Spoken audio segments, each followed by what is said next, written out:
Guys, papakita ko lang po sa inyo paano maglinis ng aming mga galing sa hinangan. Yan.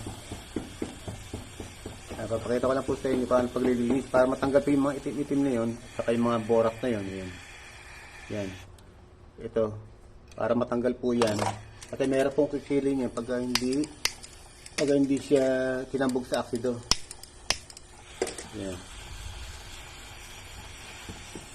Pakita ko lang po sa inyo paano namin paglilinis.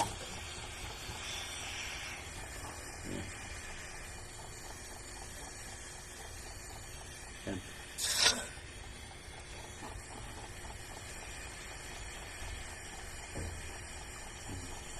Para po, pagka po sinalugar po namin yan, matanggal po yung mga borak na nakadikit sa sinang.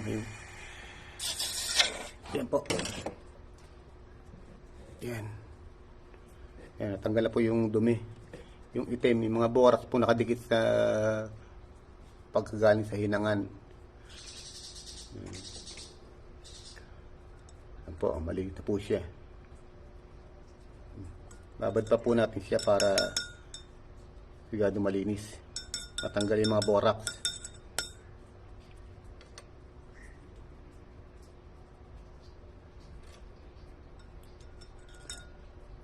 Okay na po yan. Tanggal na po yung mga borax. Ano po. Salamat po.